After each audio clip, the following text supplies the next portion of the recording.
হ্যাঁ এতগুলো টাকা দেখার আগে তাড়াতাড়ি সারা গেলি। ভাই কার্টুন তো মেলা ছিল, আগের সপ্তাহে বিক্রি করে দিছি। ও ভাই, তা আপনার এই কার্টুনের দাম আমি কয় টাকা দেবো আপনি শুধু তাই কন। ভাই গত সপ্তাহে আমি 15 টাকা কেজি বিক্রি করিলাম, তাই এখন আপনি কয় টাকা দিতে চাচ্ছেন সেটা কন। যত টাকা হোক এটা আমার নিতেই হবে। এর ভিতরে সব 500 টাকা, 100 টাকার, 1000 টাকার বান্ডিল। এই সুযোগ হাতছাড়া করা যাবে না। আইসা ভাই, আমি আপনারে 13 টাকা করে দিবানে, ওই 13 টাকা করে রাখেন। না ভাই আপনার নিয়া ও লাগবে ভাই না। ভাই শোনেন, ভাই শোনেন, কষি 1 2 3 4 5 6 এই 6টা কার্টুন আপনি কয় টাকা নেবেন শুধু তাই কন। আরে শালা, সুযোগ পাইছি, সুযোগটা কাজে লাগা দিতে হবে। ভাই এই 6টা কার্টুন 500 টাকা দেবেন। কি রাম কথা করছেন ভাই? হ্যাঁ কি 500 টাকার কার্টুন আছে? হ্যাঁ মাত্র এই কয়টা কার্টুন, আপনি ওই 300 টাকা নিয়েন ভাই। না ভাই 300 টাকা হলে কার্টুন বেচবো না, আমি রেগুলার যারা মাল দিই তারাই দিয়ে দিবানে। 300 টাকা হোক আর 3000 টাকা হোক, হাত ছাড়া করা যাবে না। এর ভিতরে টাকা আর টাকা।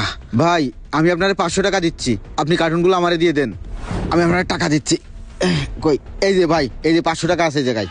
ঠিক আছে ভাই। আইসা ভাই, কপাল খুলে গেছে আজকে। টাকা ও তাড়াতাড়ি কেটে বলিয়ে দেখাতে।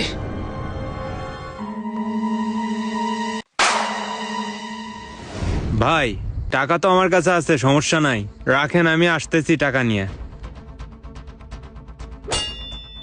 কি ব্যাপার, এই জায়গার সেই পুরনো কার্টুনগুলো কই? কি ব্যাপার, আমার কার্টুন গেল কই? খালি কার্টুন, কার্টুনের মধ্যে টাকা রাখিলাম।